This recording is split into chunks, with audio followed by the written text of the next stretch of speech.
All right. So you should. Shh. Kevin. Shh. Thank you. So you should have a copy of the LEQ rubric and all LEQ questions other than the LEQ questions that you will be taking. That should be on your table, all right? You do not have it ahead of time. Those should be on your table. And I have a bunch of extras too. So if you don't have that and you need it, then hopefully I better find it. All right, there it is. Who does not have one at their table? Me? Looks like that. Looks like a rubric on the top, on the front. Treester, do you have it? No, I seem to recall being promised that it would be on our table. I seem to recall it was. All right. I think Eduardo is hoarding them. All right. So. Is it all done? Wonderful. Are you gonna be here tomorrow or not? Okay. So text me tonight or remind me, and I'll let you know what your roll. All right, buddy. Thank you. All right. Right on. We all have this.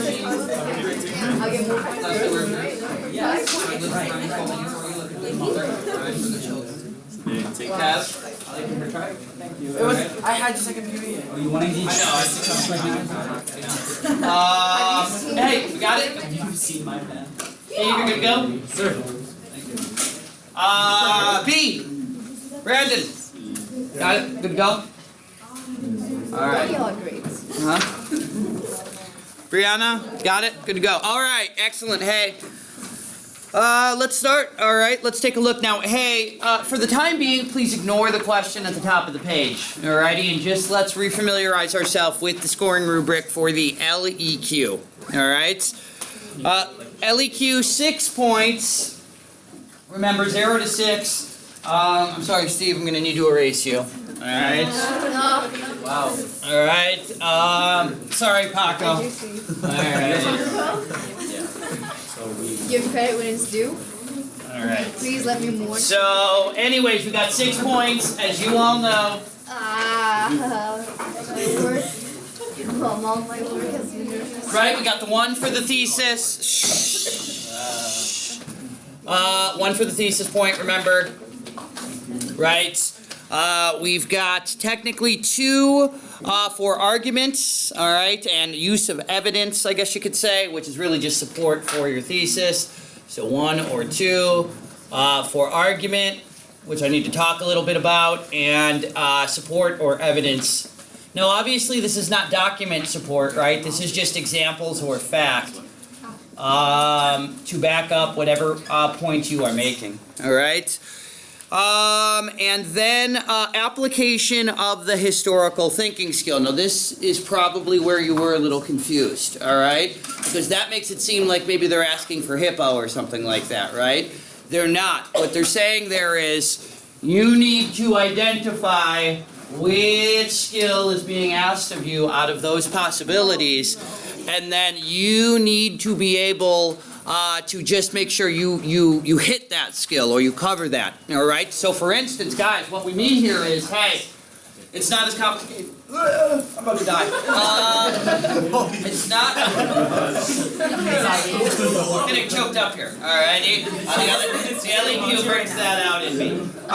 Anyways, if they ask you for compare and contrast, right, you got to compare and contrast. And so if you did neither of those, you'd get the 0 on that, alrighty? If you did an effective job of just comparing or just contrasting, you would get the 1, alright? If you did both effectively, that's how you get the 2 points. So when they talk about the application of the skill, what they're saying here is, hey, continuity and change, did they hit on continuity and or change, right? If they hit on both of them, then they're in a position to get both of those points back, or both of those points earned. Alright, yes? Do they do many interpretation and contextualization? No. No, not at all. Yeah. Alrighty. Well, I mean, I hate because it's so new. Yeah. I hate to like make some sort of absolute statement and then have you all come back with your pitchforks, right? And go Bacon's Rebellion on me. But no, all right. There's not much there you can really use. Contextualization interpretation will be short answer. All right. Most definitely. So anyways, the two historical thinking points are not like that difficult because I think we're going to be able to do a decent job at least identifying what it is they're asking us. And when we look at the sample LEQs, I think you'll see what I mean. They're pretty straightforward in terms of the skill they're asking us about, okay? And then, of course, everybody's favorite, the synthesis point. My favorite. I think, to be honest with you, at this point in the class, synthesis is a lot easier for us than it has been previous times. To be honest with ya, this is the point right here that seems to be the toughest to get, alrighty? And by the way, it was 2 points for, I guess I should say 0 to 2, right, for the HTS. Alright, and then 1 for the synthesis, alright? Oh, yeah, okay, wow. This one is a real doozy right there, alright? And again, I'm going to explain why as we go through each of these. So again, and then you got the synthesis point. Remember, the synthesis points can be earned technically in one of 2 ways. Now, we oftentimes focus on, hey, compare it to another historical unit or to an event from a different historical unit. There's another way that you can, in theory, earn the synthesis point.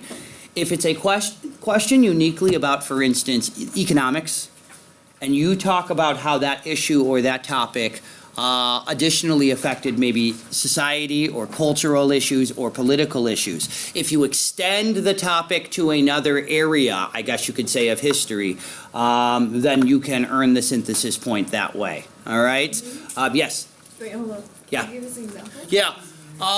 So if they asked a question, and I'm just going to throw something out there, something related to maybe Bacon's Rebellion, alrighty, and maybe the conflict between coastal elites, all right, and inland lower classes, right, and how there had been that kind of conflict that existed and kind of got worse, and Bacon's Rebellion was the example of that.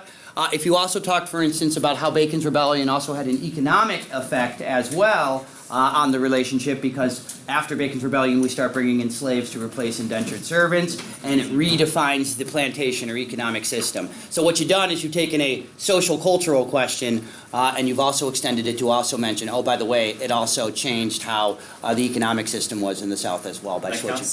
It does. It does. It's sometimes tougher to get the reader to take that. Because sometimes a reader might argue, wait a minute, this seems like outside of the topic, all right? But it's definitely something, and it's something that College Board is pushing, all right, Alex? Let's yes, okay. Anyways, that synthesis point, I still think it's easier to just compare it to another event in a different era that's similar. But again, you could also just extend it beyond the topic area that it already exists in, all right? Now, thesis, let's go through what it says in the rubric again, because it's very clear. States a thesis that directly addresses all parts of the question. The thesis must do more than restate the question. That is the only input that the reader will specifically get, all right? You got to extend that question. You got to address all parts of the question. And not simply just restate it. Please remember, keywords. Evaluate. All right? This is one they are continually using. All right? Evaluate versus analyze. All right? Analyze. Tell me the comparison and the contrast, all right, between these two eras, all right? Tell me the cause and effects that occurred. Evaluate is tell me the cause and effect, all right? But make an evaluative judgment as to which was more significant, all right? Which was more important. There needs to be some sort of measurable difference that you have in your thesis statement, all right? So change was more significant than continuity in this era. There has to be some sort of evaluation, whereas analyze is just, hey, tell me what are the differences, all right? Compare and contrast these two events, whereas evaluate is make an evaluative judgment on it, all right?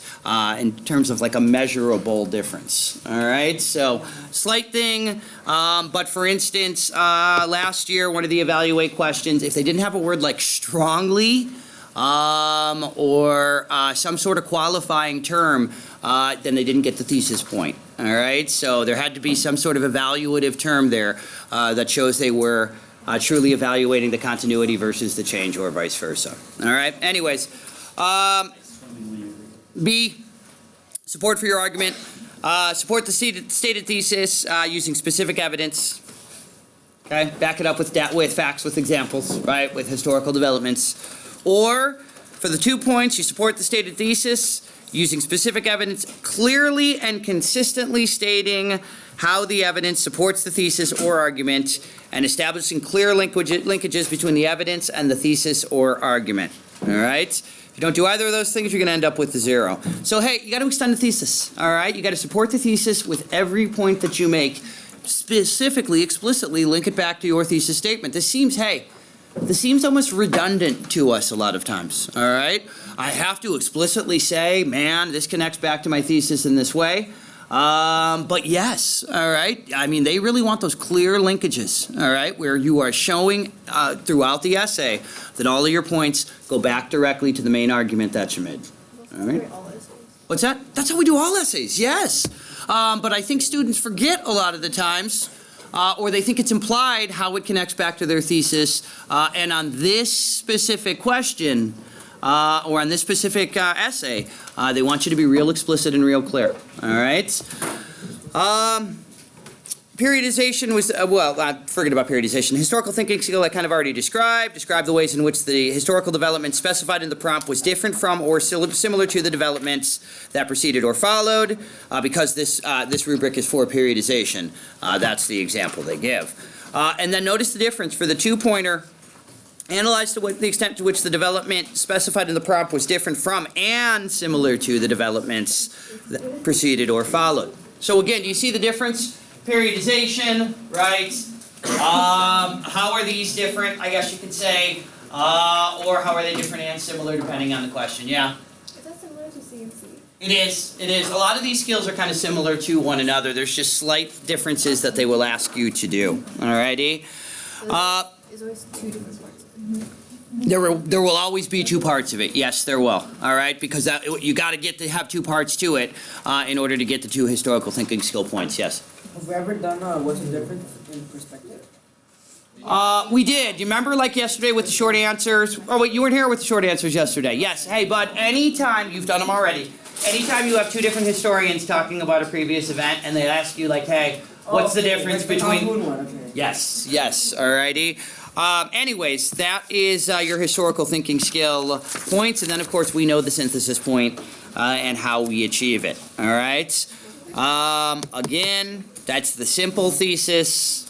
Again, I really don't think that we need to reinvent the wheel here or anything like that. This is not rocket science. Alrighty.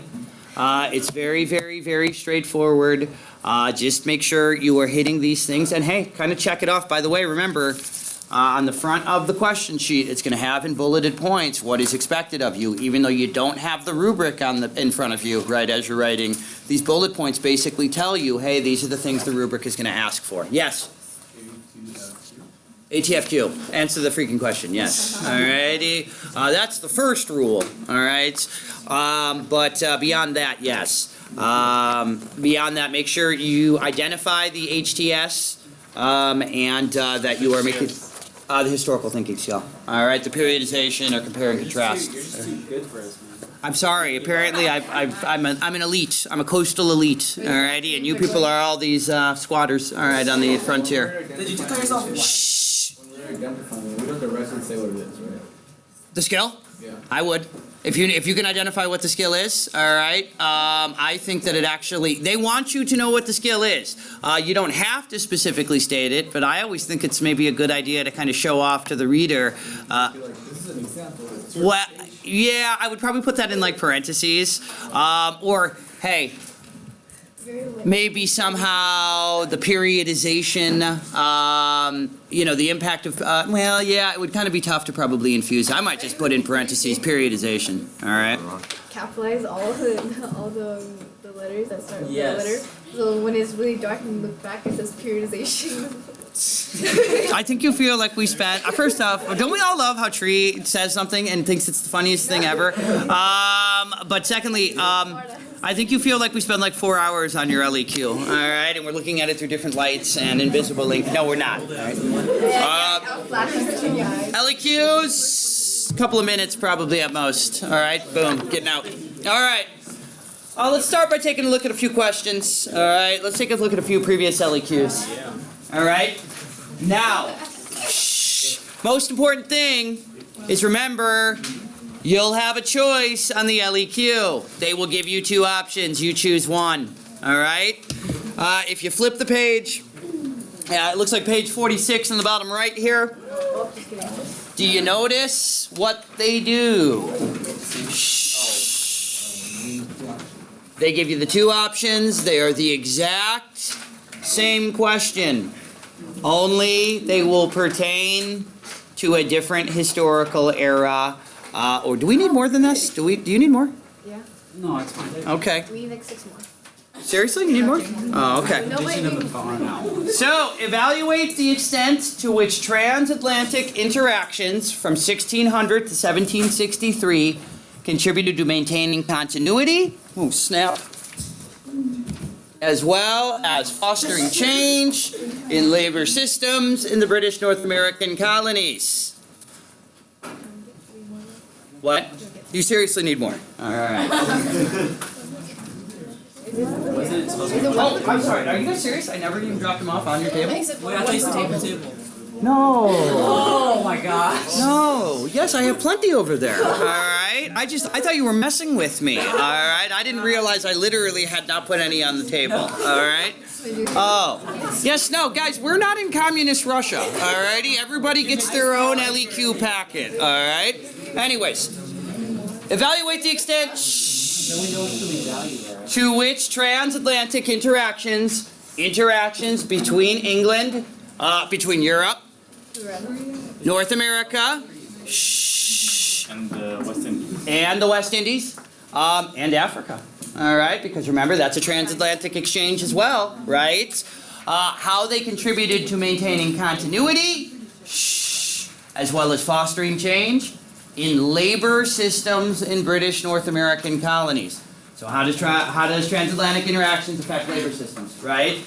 You would have to be talking about things like slavery, right? Yeah. I mean, originally you would want to talk about how, hey, Native American. there were always servants that were coming over to the colonies in order to work. That would be the continuity, right? However, an example of change would be the types of servants that are coming over, right? As we make that switch from indentured servants over to slaves, right? And Bacon's Rebellion would be a key point that you would want to bring into it as one of the reasons why. Yes? Would the type of work they were doing, the agriculture, would be continued? It would. Yep, absolutely right. That's going to be, that is actually one of the acceptable answers as well. Another way that there was continuity was that the type of work, right, that was being done was generally the same as well. Agricultural cash crop work, right? A market-based export economy based on cash crops being exported back there. Yes? This is a different one. It's an extra. I have a correct one, that's just an extra different.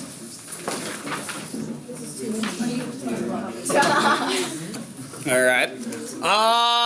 At the same time, Forget that happened. all right, do you see with the second question? Evaluate the extent to which increasing integration of the United States into the world economy contributed to maintaining continuity as well as fostering change in United States society from 45 all the way to the present. All right, so It's like NATO. I would NATO, the United Nations. Maybe you would talk about increase, like the elimination of tariffs, right? More international trade, globalization, a term that we use to describe how the world. Manufacturing What about the Detente? There you go. Well, it's asking an economic question about the world economy. What if we get synthesis? It's society. Détente is such a small part of the larger 45 to the present, all right? I think it would be too specific. Anti-communism might be a way that you could earn synthesis as well.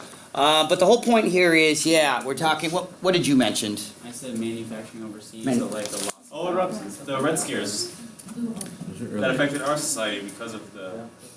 Worldwide economy. Economy, right? And you're talking about Red Scares, alrighty? That's gonna be off topic, alright? It's gotta be specific to what they ask us for, yes. American jobs, right, being shifted overseas.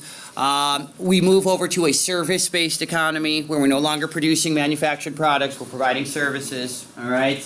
The United States is considered much more involved in the economy. We are considered the economic superpower, right, or one of the economic superpowers as well. There's the point here is the only reason why I showed you these two. I didn't really plan on us answering these questions. Do you notice how the format, the setup of them is the exact same? All right. This is how it's been on all of the AP tests. All right. They give you two LEQs. They're the exact same wording. The difference is what they ask you to do, all right, or what they ask you to talk about, I guess I should say. But obviously, the skill they're asking for on these is what? Continuity and change, right? And that's going to be the easiest one for us because it is going to say it directly in the question. C and C, right? Continuity and change. Yes? No? Okay.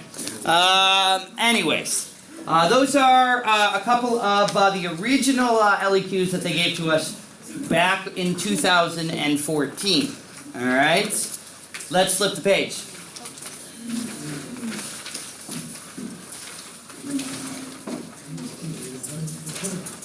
Evaluate the extent to which the Declaration of Independence marked a turning point in American history. Like they can beneath Wait, what?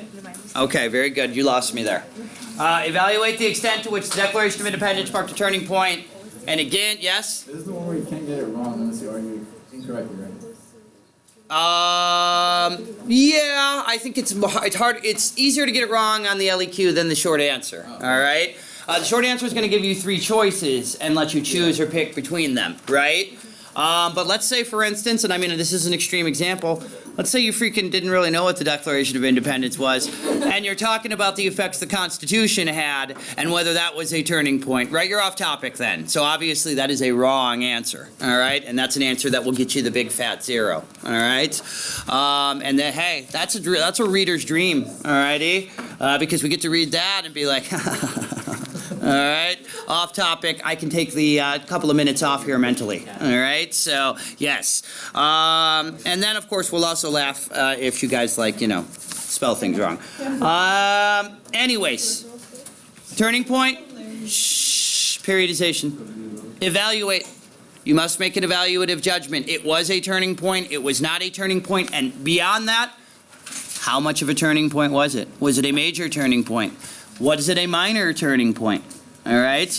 Was it not a turning point at all? All right. You must make some sort of evaluative judgment in that particular question. All right. Hey, like I always tell you, answer it based on how it's easiest to argue. All right. You may think the Declaration of Independence is not a turning point in American history. But if you think it's easier to argue the opposite effect of that, right, or the opposite of that, then please do that. What would you argue? Not? I would argue that it is I would consider it to be a relatively minor turning point, to be honest with you. Yeah, what's that? Oh, I'm sorry, Patriots. Alrighty. Look, bud. Here's my rationale. All right. There was Historically, yes, Yeah. it's an important document, and it obviously leads to important things like the American Revolution, right? But the Declaration of Independence, right, is the ideal that all people are going to be able to achieve these equalities, I think. You can talk about how the olive branch petition was right before this. Well, that's true. My point would be, hey, African Americans really do not benefit from the ideals of the Declaration of Independence. Women do not benefit from the ideals of the Declaration of Independence. full demo? Alrighty. Native Americans, I would argue, do not benefit the same way that white Americans did. All right? So I would argue that it is a turning point in terms of history, but socially, culturally, I would argue it really doesn't affect a large percentage of the overall population, so therefore probably not as big as others would argue. Now, Kevin over there, all right, thinks it's a major turning point, right? I would've gone the easy way. Okay? I think that is easy. No. What's the easy way? The way that you just like skip the questions. By the way, I heard Why are you mad at me? I'm mad at you. Why you- Alrighty, because somebody spread a rumor about you. All right, Everybody does. and said you were telling people that if there's one short answer that you think is harder than the others, you're just going to write on there, I think this is probably going to be the one that's not actually scored. So I hope so. All right. So if I get tired and I don't want to do the last one, I'm gonna be like, this is probably the one that's getting scored. So. You think I'm really gonna do that? No, Do you guys want me to freaking have an aneurysm? Which one I think it is, and watch, it's gonna be the one I thought it was. Watch. No bruises. I legit come back after they do that and be like, it's this one. If you predict which one out of the four, A plus? alrighty, I'll give you $10. No, time out. That's just a deal that I have with Kevin. No, because that's But if you're wrong, Kevin, you gotta come up in front of second period and do 25 push-ups. Alright, very good. Very good. Excellent. Alright, real push-ups, Kev. Alright. And Kev, hey, That's like another pack. we're gonna keep you there until you do. Alrighty? So, you don't have it done by second? I thought you were gonna say No, like, you don't have it done by second. Hey, Kev, you don't have it done by second? I'm gonna call you over during fifth period with a pulse. I'll make you get in front of fifth period and do it as well. Alrighty? Anyways, alright? And we're gonna mock you. Alright? Alright, anyways. Next page, please.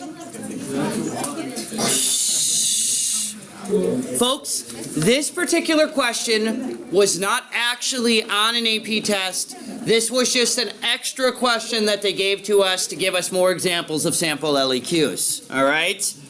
Evaluate the extent to which the progressive era, 1890 to 1920, marked a turning point in the history of women in the United States.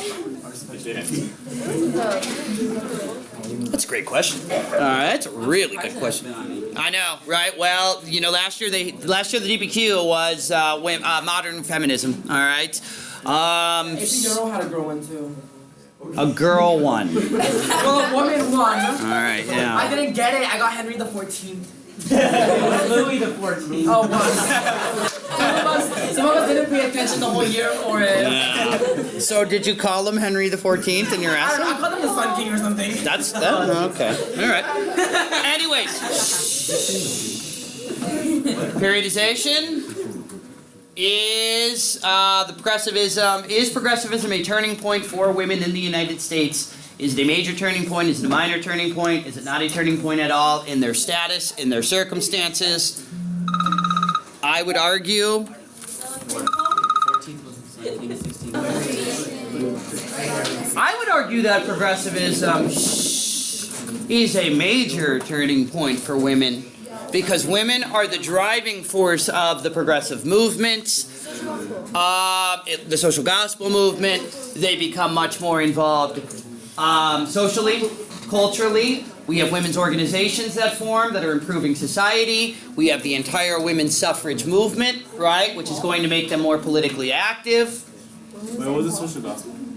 Social gospel is late 1800s, early 1900s. It extends throughout that entire era. The social gospel movement is the idea that Protestant reformers would go into cities and try to improve social ills. Hey, like settlement houses, like the American Red Cross, like the Salvation Army. Jane Addams, you got it. All right, yeah. Shh. Hey, shh. This when boat houses were made? Whole house was the most important. Whole House, yeah, Whole House is the most famous of the settlement houses. Yes, absolutely. All right, hey, so I would make the argument that it most definitely is a major turning point for women, because I think the efforts of women during this era ultimately lead to women's rights, women's liberation, women's suffrage, right? And the ideals, hey, of progressivism and of women's rights in the progressive era, remember, are brought back again by the modern feminist movement, especially with things like the Equal Rights Amendment as well. So the effects of that era and women's effects on that era really are profoundly felt even 100 years later. Yeah. Could you synthesize it to like civil rights movement? You could. You could synthesize it to civil rights. Honestly, another way you could synthesize this is just talk about a previous era of women's rights. You could talk about Seneca Falls, right? And the emergence of the early women's rights movement, which, remember, was in the 1840s. And you could kind of say, hey, it's similar to earlier versions of women's rights, although those early women's rights movements didn't really have the success that progressive women did, right? This is their first foray or attempt to get into politics, get into reform and social change, and they're both inspired by Protestant, right, evangelism, right? Remember, the original women's rights movement was motivated by the Second Great Awakening, right? And obviously this more recent progressive one is more motivated by maybe what we would call WASP ideals, white Anglo-Saxon Protestant ones. Yes? So you can't synthesize it to women's liberation. Oh, absolutely. Yes, or you could extend it on to women's lib as well, right? The other way. All right, absolutely right. Okay, let's keep going. Get it? Shh. Previous advancements were more like civil ones, like with divorce. Hey, listen up. Listen up. Shh. Previous advancements were more Ricky. Shh. civil ones, like divorce laws, property, stuff like that. Yeah, not as significant, right? I mean, I'd tell that to the woman that's in the terrible relationship, right? But I mean, yes, I think ultimately in the scheme of things, I think we would argue women's suffrage is probably more significant than liberalized divorce laws, right? Or the idea that femme covert gets ended, where a woman's property no longer is automatically a man's, all right? Let's move on. What about abortion? That's outside of this. But hey, you could talk about family planning, because remember Margaret Sanger, right, is technically someone that's working during this era as well. All right. Next page.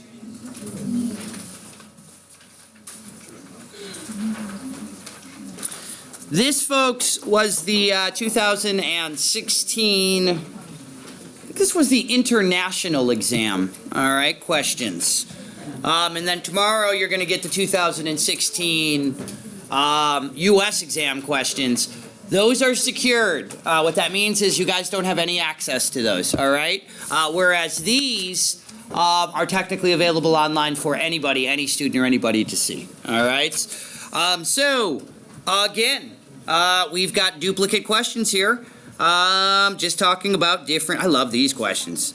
Evaluate the extent to which the ratification of the 14th and 15th Amendment to the Constitution marked a turning point in the history of United States politics and society.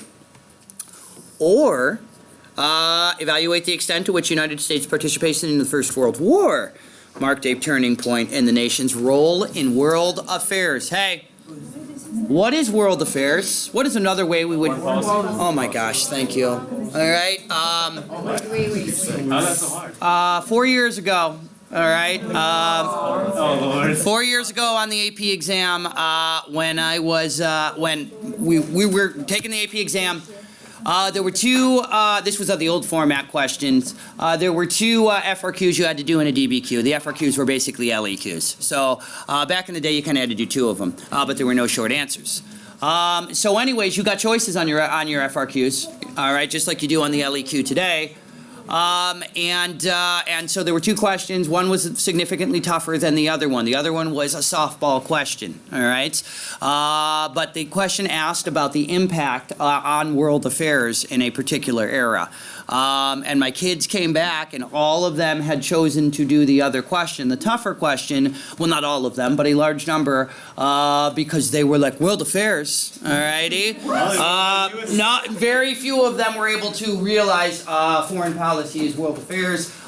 Even though it's a term we had used interchangeably, when we had been prepping for it the few days before with sample essays, we had looked at ones and called it just foreign policy, and so they ignored the obvious one. All right, and they chose the tougher one. All right, which one would we choose there? How many of us would choose the 14th and 15th Amendments to the Constitution? Take a look at it again. Well, first off, what's the 14th Amendment? Human rights? Civil rights, right, to all Is it American human rights? citizens, right? What's Is it? it human rights?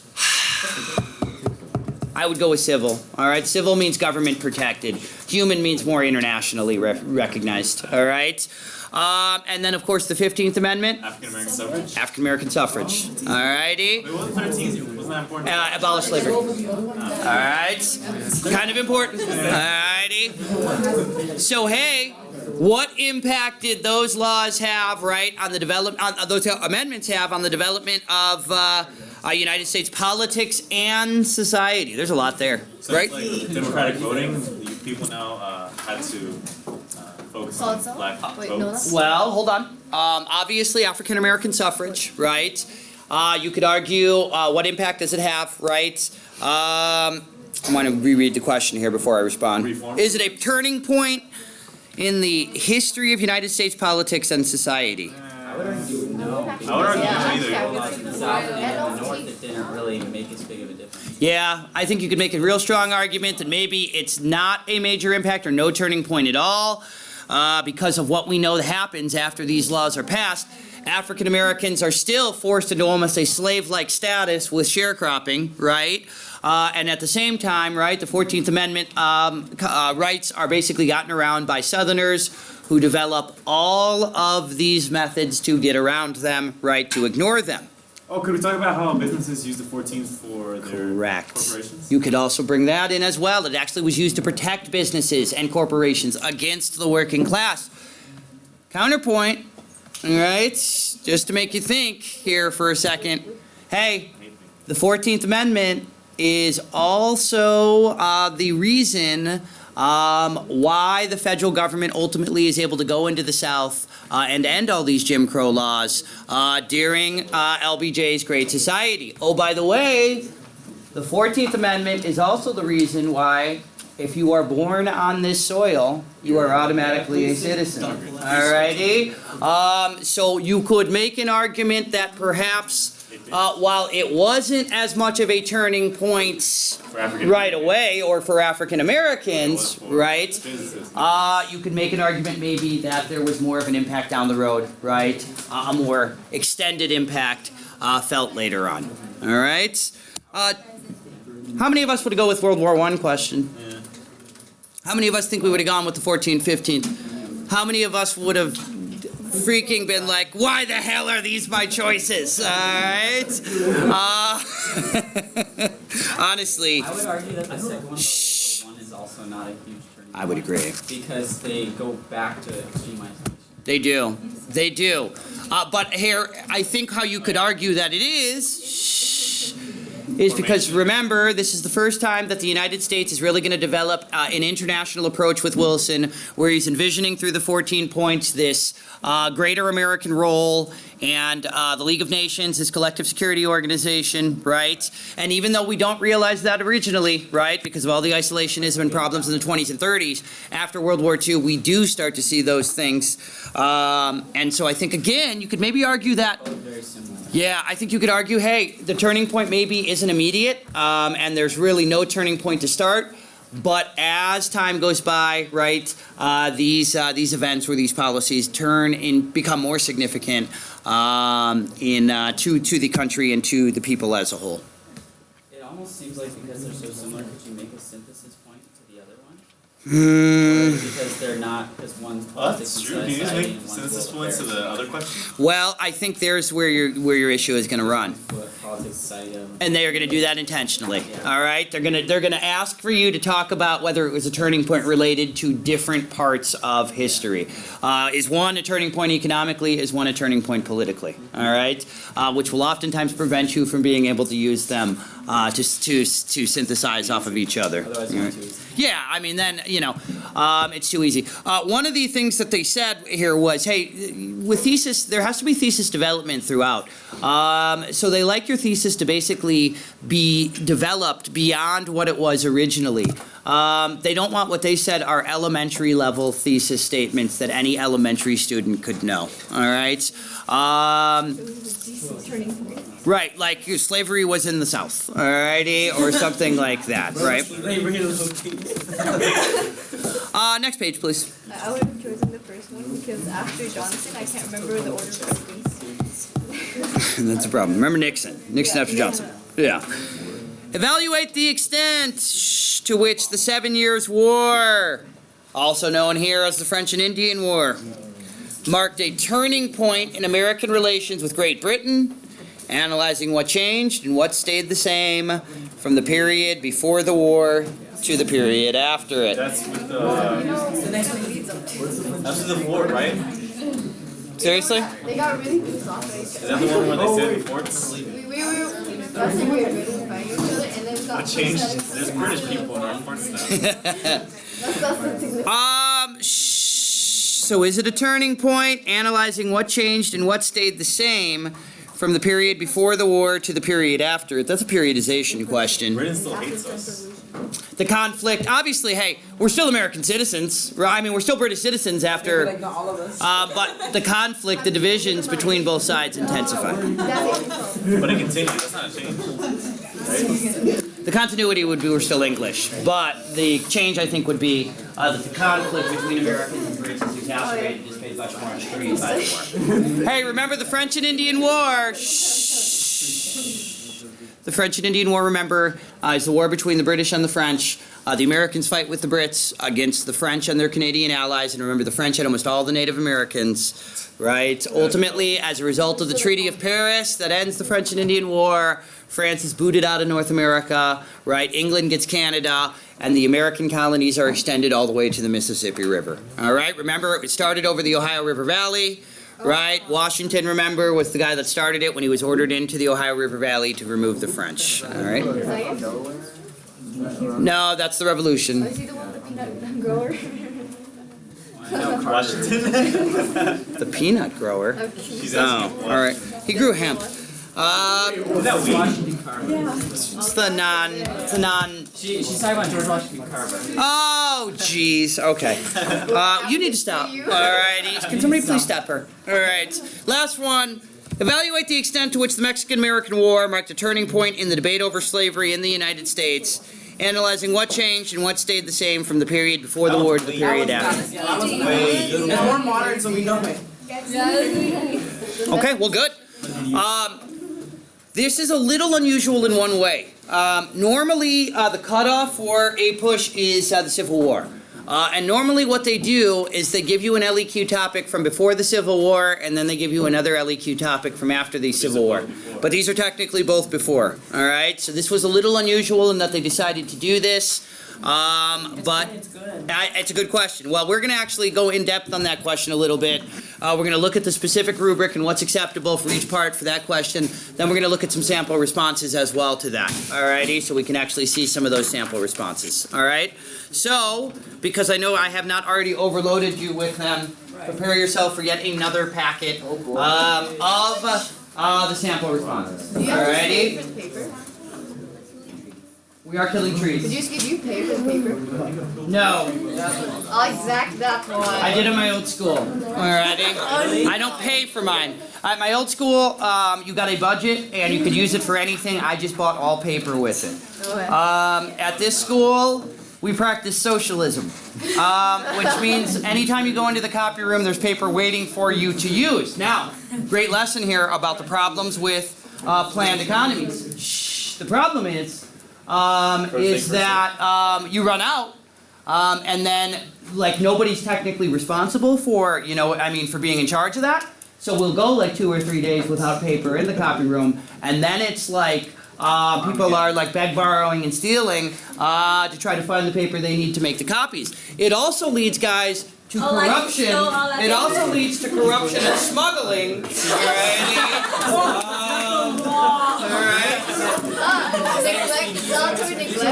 It also leads to corruption and smuggling. And guys, you want to know the worst part about it too?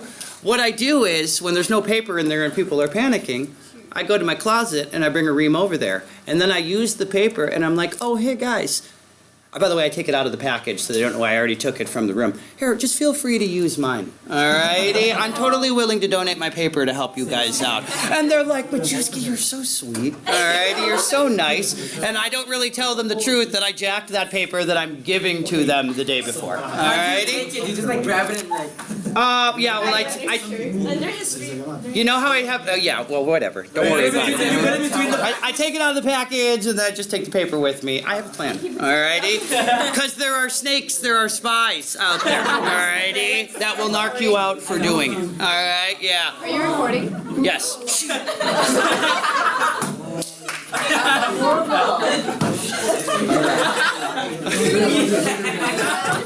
We want the unedited tape.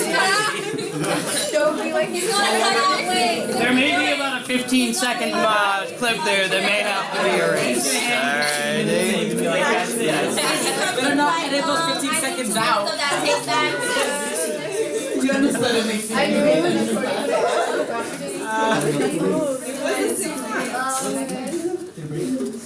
Wait, we have blackmail. Monica, it's just my secretary. I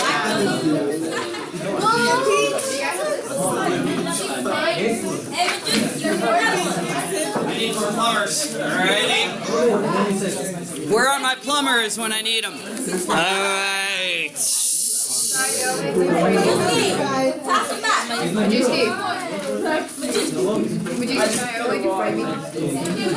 Yes.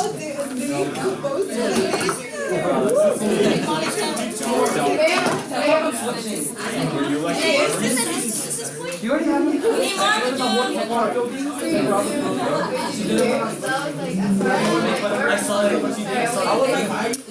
Okay. So, let's start with the thesis on this particular question. This is the Mexican War question. All right. Responses earn 1 point by presenting a thesis that makes a historically defensible claim that responds to all parts of the question. While the thesis does not need to be a single sentence, it does need to be discrete, meaning it cannot be pieced together from across multiple places within the essay. I've never seen the term discrete used like that before. It can be located in either the introduction or the conclusion, but not split between the two. So your thesis must be intact, all right? It must be all located in one area. You can't have the reader like piecing 1 point over here with a point in the conclusion and putting that together as your... Wait, is that the evolution part or the saying introduction? Well, I think what they're saying with evolution is, hey, if your thesis at the beginning is modified or changed or added to in some way by the end, that's perfectly acceptable. That's okay. It's almost like you've evolved your thesis as you've presented your argument, all right? A lot of times, Alex, what I would say is start with a simplistic thesis so that you have a way to make it... So are we trying to prove ourselves, like, in fact there was more to it? Yes, exactly right. That's exactly right. Yeah, I know, it's kind of weird. All right, it's easier in the DBQ where you can find some documents that oppose what you're saying. Examples of acceptable thesis. The Mexican-American War marked a turning point in the debate over slavery in the United States by unleashing a massive tension between the North and the South on what land would be free and what land would be slave. Lucky I didn't score that one. That would have gotten a point for me. The Mexican-American War marked a huge turning point in the debate over slavery because it brought to light the controversy of territorial self-determination and asked the question that would define America on a fundamental level: is this country one of slavery or one of freedom? Damn, a question one. All right. don't do that. Alrighty. The Mexican-American War was not a significant turning point in debate over slavery because sectional divisions over the Mexican Cession did not increase until after the Compromise of 1850, a much more significant turning point. Alright, you see what they did there? Alright? Examples of unacceptable thesis. A thesis that does not address the debate over slavery and or does not evaluate the extent to which the war was a turning point. The Mexican-American War marked a turning point in the debate over slavery in the U.S. Shh. Restating the question. All right, you're just restating the question. That's elementary. All right. After that, we did one of the ones on top. Then you would be okay. All right, you would be okay as long as you had that part on top there. All right. The addition of vast territories as a result of the Mexican-American War opened up tremendous lands to slave cotton production. All right. You notice how it doesn't mention the turning point at any point there, right? Which is the point of the question. The Compromise of 1850, with its controversial points, not the Mexican-American War, was a major turning point of 19th century. They don't explain why, right? They don't explain why the Mexican-American War is a bad choice, all right? Or is not a turning point, which they specifically need to do. Have you heard of curving the question? Like, we can talk about it, but how about we talk about that Watergate stuff? Like, would you get pissed at that? We can talk about this. Like, would you get mad at that? Or? Monica. What do you mean would I get mad at that? If I would get mad at it if you did that, yes. If I was reading a student do that, I would just laugh, alrighty? Because it would be an easy scoring, alright?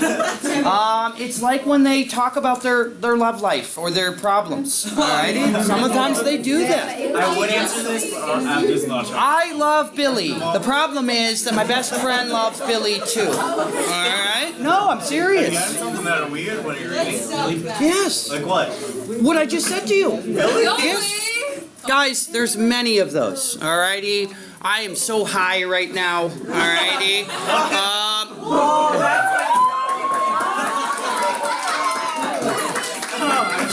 That was not out of context.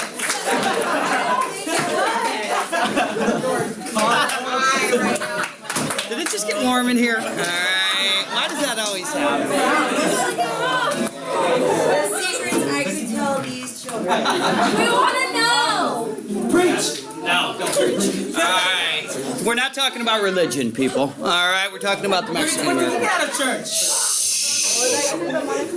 Let's move to argument development B. Development of the argument. Note, in evaluation of a turning point, responses must discuss developments that preceded and followed in order to earn the point. Hard for you to make the point about a turning point if you... What? Oh, yeah. No. Hard to make the turning point argument if you're not explaining the events that come before and the events that come after and how that is or is not a change. All right? Argument development describes. Responses earn 1 point by describing the way in which the debate over slavery that resulted from the Mexican War was different from and similar to the debates over slavery that preceded. So we have some examples of acceptable differences, of acceptable descriptions of differences and similarities. An example that focuses on similarities. Although the U.S. acquired more land after the war, the debate remained the same as before, how to admit the states and decide whether they would be free or slave. Guys, you would have to have a lot more there than just that. They're just synthesizing that person's main point about the similarities. Differences. An example that focuses on differences, the Mexican War did exacerbate sectionalism significantly. Before the war, the debate over the expansion of slavery and balance of free and slave states had been somewhat settled by the Missouri Compromise. However, in the Treaty of Guadalupe Hidalgo, the U.S. was granted vast new lands, including California and New Mexico. Debate immediately ensued over the state of slavery in the new lands. Then they give you unacceptable descriptions. Responses that did not address the situation before and after the war, or that only focus on one or the other, similarities or differences. Or, Alex, that confuse chronology, alrighty, that are vague or not tied to the debate over slavery. The following is not tied to the debate over slavery. After the Mexican-American War, U.S. gained land in the Southwest. Because this would upset the balance of slave and free states too much, the government decided to implement popular sovereignty. The government never did. The following response is an example of confused chronology. After the Mexican-American War, the issue of slavery arose and led to the Missouri Compromise. Right? Missouri Compromise came well before it, right? 25 years before. All right? Argument development B explains. This is how you would get the other argument development point. In a response claiming that the war was not a turning point, it gives you two good opportunities. Why is it so warm? I've been trying to get your attention for like 3 minutes. Oh. Why is it so warm in here? I don't know. I turned the air on. All right. It is. No, it's Are you okay? I just turned it on.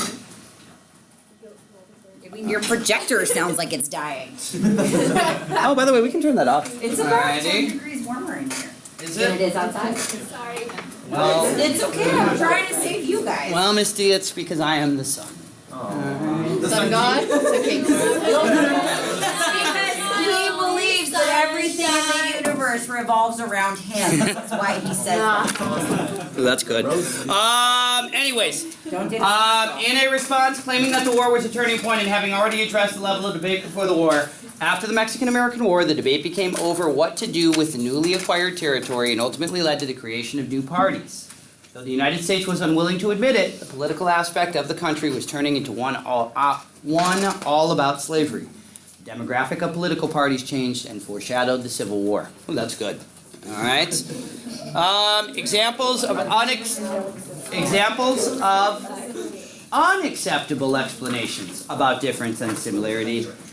Explanations that do not clearly tie to a development before or after the war. Same deal. All right. If you're not talking about what happens before and what happens after, and you're not explaining it thoroughly, then you are not going to get that explanation points. Alrighty? Samuel, smile. Alrighty? I mean, it's hard when I'm treated the way I am. Oh, by Mr. Majewski? Oh, you relax. Alrighty? You know there's a movement on the internet about guys who tell other people to smile all the time because it makes them feel better. It's like a thing that misogynists say. Oh, is it? Oh. Alright. Yeah. Alright. Samuel. Hey, Samuel, please develop depression. Alright, and yeah. Alright, you're gonna live a sad, miserable life. Alright? Make you feel better? Alright. I appreciate the honesty. Alright, using evidence and examples. So this would be argument C. This would be using evidence.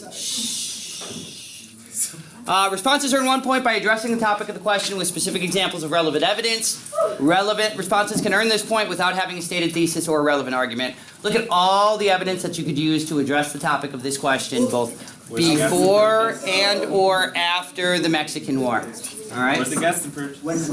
Stephen Douglas is there. So is your buddy Frederick Douglass. All right? I know you confuse them. Please don't. The point being here, folks, look at all the things that you can incorporate to use as evidence to back up your responses. All right? There's a lot there, and that's just a partial list. All right? You can technically include more. For instance, is John Brown on there? I don't see him. Alrighty. So it's a kind of a partial sort of list. All right. They continue on to give you kind of evidence, using evidence to support your argument. They tell you what to do and what not to do. Let's go to the synthesis point, all right? And real quickly, take a look at your synthesis, all right? And with your group mates real quickly, right? Where's synthesis? D, synthesis. All right. Responses earn a point for synthesis by extending the argument in one of two ways. Right? They can extend the argument by connecting it to other historical periods, situation, eras, or geographical areas. Or part B at the bottom there, they can explain the connection between their argument and another theme of the course: political, economic, social, cultural, or intellectual. All right? Anyways, take a look at the synthesis point for part A that is accepted and is not accepted. All right? The increased tensions over the debate over slavery that resulted from the Mexican-American War continue to show themselves in racial tensions in the Civil War and beyond. These tensions boiled up again in the 60s as Southerners fought the expansion of rights to African Americans. While the Mexican-American War amounted to a great turning point in the debate over slavery, Johnson's War on Poverty amounted to a turning point in the Civil Rights Movement, right? Which is, hey, I think we're going to nail the synthesis points. You guys are really good with the synthesis, all right? But you have to, again, connect your synthesis back to your original argument. You can't just be like, hey, this was kind of like this era, the end. All right? You have to say, it's similar to the events that took place in this era, right? In that the connection is to this, alrighty, but maybe they're also different in this slight way as well. Kind of like those Family Guy flashbacks where they see just like that one time and then they give a flashback. I guess you could say that. All right, yes. Anyways, take a look at what does not accurately do the job. For example, in the following sample, the response does not connect the debate over slavery to the debate over imperialism, but merely states that both wars resulted in acquisition of land. This, the bullet point here on page 98, the second bullet point under A. This era is very similar to that of the very late 1800s in which the U.S. instigated a war with Spain in order to attain land, as done in Mexico during this period. All right. You see, there's no real connection back to the topic. He's just kind of saying, oh, by the way, this kind of reminded me of this other era because we both happened to be looking for land during that time. All right. That has nothing to do really with the slavery issue, right? Which was really ultimately what the question was about. And then, as you can see, you could earn the synthesis point in the other way by connecting it to a different course theme and or idea. The Mexican War created political imbalance because the balance between slave and free states from the Missouri Compromise ended. This loss of power in Congress resulted in an increase in the slave owners' oppression of their slaves. They were afraid, yes, of also losing control of the social class structure seen in the South and the risk of losing their social and economic status. So the political crisis caused by the Mexican War also had a social element as well. All right? I already forgot the question. Hopefully you don't do that on the test, bud. And here's an example of somebody that tried that other method of synthesis but didn't get it. They failed attempts to link their central arguments to the essay to a different course theme. They don't even give us an example of that. All right, you notice they don't even give us a sample, all right, of how a student fails to do that. All righty. I'll tell you what, almost nobody tries that type of synthesis. They always try to compare it to another era. All right. Let's go ahead and read a couple of samples. All right, now, Which one's the one that's about? this is not Malfuzin, all right, writing this one, but 1, 2, 3, 4.5 pages in about 30 minutes, all righty? Now, hey, counterpoint. They may have spent too long on their LEQ and nailed their LEQ, which meant they took away from some of their DBQ time. Because remember, you get the LEQ and DBQ together, and it's up to you to really spend the time, I guess you could say, that you need. Now, hey, for the reading period, remember, everybody's got to do the reading period, and there is a reading period, all right? Can we just write it in the reading? You can't. All righty, you can't. You cannot write your essay, all righty, but you can plan, all right? You can. What's up? What if you do? They don't allow you to. Yeah, you're not allowed to actually write in your actual essay part of your Can we book. write like notes when we Yes, start? yes, you can. Copy it? You could. I've seen students do that before, where they actually write the planning process during the writing period and then just kind of transpose it over to the essay. I think that's a waste of time, but you definitely could do that, all right? I guess you could do that especially if you just roll through the documents and are able to analyze them immediately. Remember, documents, when you roll through them, you're analyzing the key point of them. You also need to identify what the skill is. This is, the hippo skill you're going to use on those as well, all right? Anyways, let's real quickly go through that first essay. I want each person to read it, and then I want each table to agree on a score. Yo. Wait, when are we doing your short answer? Doing something as this or? No, short answer is after the multiple choice, but before we get to the LEQ. Separate answer? Yeah. Set time? Yeah. Yes. 50 minutes. Yes. So they'll do the multiple choice. Shh. They'll stop, and they might not even give you a break because it's only been 55 minutes. They might just say, "Okay, now we move over to the short answers. That's 50 minutes." Then a break, and then the essays. All right. But Jasmine, I don't know, 10, 15 minutes? It really depends on the person that's administering the test. Yeah, all right? It's not major. Hey, shh. Will there be doilies? They're probably, I don't know, we're having it at the church, you never know. Anyways, read it. And then discuss what's the score we would give. Going back and referring to the rubric, what score are we going to give to that particular essay?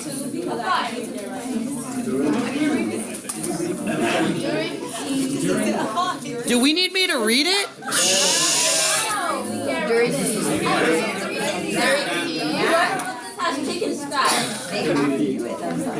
Well, yeah, they're reading another kid's handwriting, yeah.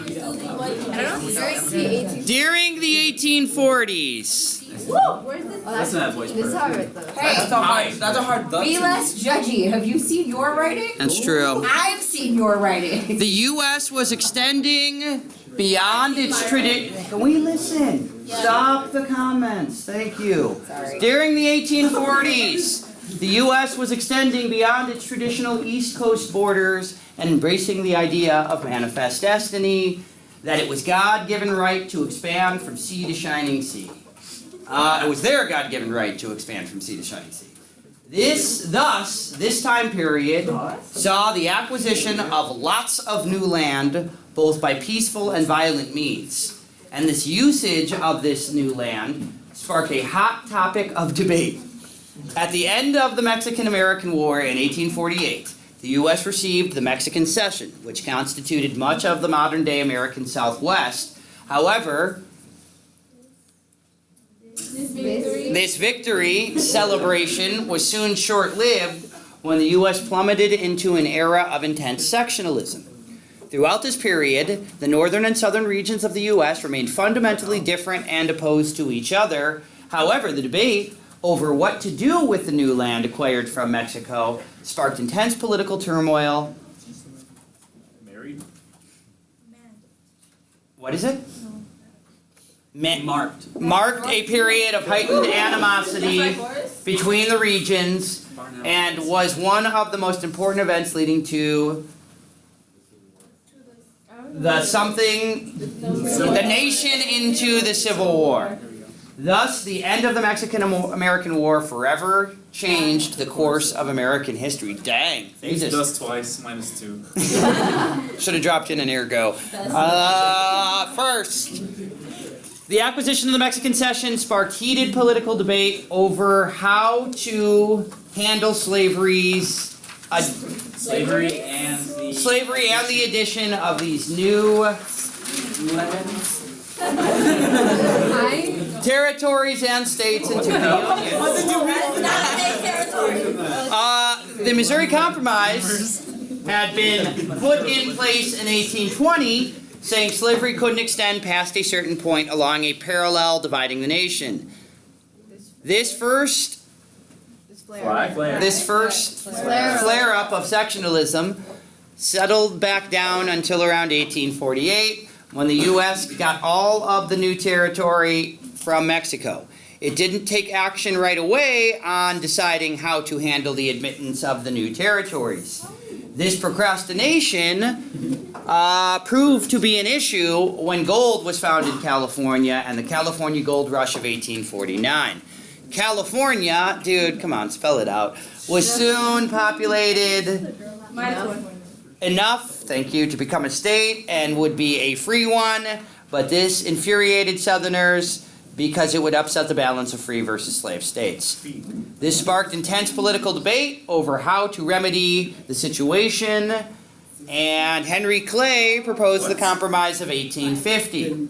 This admitted California in as a free state along with another slave state to keep the balance, called for a stricter Fugitive Slave Act, and ended the slave trade in D.C. They got some of the details of the Compromise of 1850 wrong. They confused a little bit of Missouri Compromise there with Compromise of 1850. This may have temporarily postponed the Civil War, but as more states applied or appealed to be added to the Union. Problems kept arising, which can be seen in the issue of Kansas, Nebraska, and the presence of slavery in these states, coming to a head with Bleeding Kansas. Congress was just as violent and incapable of compromise, too. And the caning of Charles Sumner epitomizes the political tensions that the issue of the expansion of slavery created. Thus, starting with the acquisition of the Mexican Cession, and only, I don't know what that word is, maintaining with time, and maintaining with line and increased population in the territories, the issue of slavery created a dividing force amongst political leaders like no one before. You wanna know what's funny, guys? Hey, for the sample answers, they always tell us at the AP reading, if you've got a perfect, like a good selection for maybe a middle one or a low one or a good one, submit it. But the key is you're supposed to always submit ones that have good handwriting. So I can't believe why they would have chosen this one out of the 750,000 that they had. All right. Secondly, after 1848, the northern and southern regions became more and more opposed to each other. Their Is this just like a summary of like what? Their time, over time, the regions had become so different just due to the nature of the prospective economies. The North was exponentially more industrial than the South, especially after the pre-antebellum era market revolution. The South was much less developed and agricultural, which depended on slave labor, was the cornerstone of their society. Therefore, the South saw an attack opposition to slavery as a direct threat and act of aggression towards them. This increased internal animosity reached new heights with John Brown's raid on Harper's Ferry. Him and his followers destroyed everything in their paths and caused massive destruction and violence. With the broadsword. That's wrong. That's wrong. Alrighty. Remember, John Brown's raid started but failed almost immediately. Alright? This was a turning point in the road to the Civil War because now the South felt as much the Northerners' only goal was to destroy them, when in actuality this was just as an example of radicalism. Nevertheless, the animosities continued to build, all stemming from the issue of the expansion of the institution of slavery, which had been sparked in 1848. Lastly, despite extreme changes in the political and social climate of the U.S. during this time, many aspects of the issue of slavery stayed the same. Slavery had been an institution in America since before the Revolutionary War and remained to be one until the end of the Civil War. In addition, during this time of sectionalism, the differences developed between the North and the South decades before became even more enduring as neither side wanted to concede to the other. During Reconstruction, there were attempts made to industrialize the South, but even today, the South remains fundamentally different from the North in its landscape, values, and way of life. Thus, although it instituted a remarkable amount of change in American South, the division slavery created between the North and the South remained entrenched in the hearts of the people for years to come. Meanwhile, certain aspects of Southern and Northern life remained unchanged after the sectionalist period. An overwhelming amount of things changed. As the era of Manifest Destiny wound down and the U.S. was awarded the Mexican Cession, the country was at a crossroads and had to decide how to handle the issue of slavery, one of the most divisive issues in history. Following the Civil War, the nation was near the same again, but the South versus North issues still persisted through Reconstruction and beyond. This is much like the civil rights movement of the 60s, while America went through a drastic transformation and African Americans reached a great amount of advancements and improvements in their standings in society. Issues of racism continue to persist today, especially hand in hand with the issues of police brutality. As the saying goes, the more things seem to change, the more they stay the same. What a canned, cliche way to finish. All right? As Majewski once said. Really quick discussion. 0 to 6. Let's go back to the rubric and ask ourselves at the table, what's the score we would have given here? Wait, what's the answer to the I would have given All right. Did we get a chance to read that? Yeah. Sort of. Yeah, it's bad. It's really vague. Score. She always. Score. I guess 3. 2. Deuces. 2. 2. 3. 3. Where'd they get their points? Compromise of 1850. Trying. Yeah. Where on the rubric did they get these Thesis? 2 points? That's what I'm curious. The thesis. If you're sure they got 2 points or 3 points, where did they get them? I think it's thesis and context. Using evidence. Like before and after. Nate here. So we're thinking maybe thesis. Evidence. One of them is from evidence. Somebody said synthesis. Somebody said evidence. That's it. So those would be the 3. I know, one from evidence. It's like short and sweet. Argument Not development. that sweet though. That would be right around the evidence one as well. All right, because they're linked together. I think you're between the argument and the evidence. All right, well, let's take a look here. Now, hopefully you didn't cheat and look forward. That's what she's been doing. She's been telling us. Score is a 2. All right. While the intended thesis at the end of the introductory paragraph does clearly indicate that both differences and continuities will be discussed in the essay, there is no link in the introduction or thesis to the debate over slavery. The mention of the issue of slavery would indicate the existence of slavery, but it is not the same as a discussion related to the debate over slavery. To earn the thesis point, the argument presented in the thesis would need a clear link to the question's focus on the debate over slavery.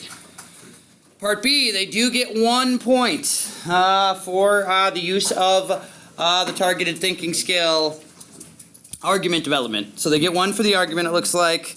The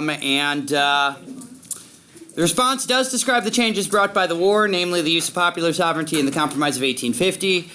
The essay states that the United States would get to make their own choices regardless of how this had been determined in the past, as an indication of the change occurring, and then continuing, and then continues by arguing that this opened up the door to having an unequal amount of slave or free states. The discussion of continuities is based on the ongoing tension between the North and the South, as evidenced in the early Missouri Compromise. The student states that this shows that the tension remained the same because both the North and the South were already concerned about the equality in the Senate. This description is enough to earn the point. But they don't get the argument development explanation. Point C, I should say, letter C, argument development using evidence. Yeah, they get 1 for using evidence examples. All right, the response provides clear understanding for the key examples included in the essay. The essay indicates that popular sovereignty permitted the states to chose for themselves, and that this opened the door to having an unequal amount of slave or free states. The response also exhibits an understanding of the provisions of the Missouri Compromise, and argues that this clearly demonstrates how the attitudes of the North and the South were in continuity from the pre-war to the post-war period. All right, so 1 out of 2. It's 425. And then synthesis. This response makes an attempt to earn the point by extending the argument to a different time period, in this case, comparing the debate over slavery in the Mexican War to the American Revolution. However, it does not satisfactorily explain the conceptual linkage between the 2 events.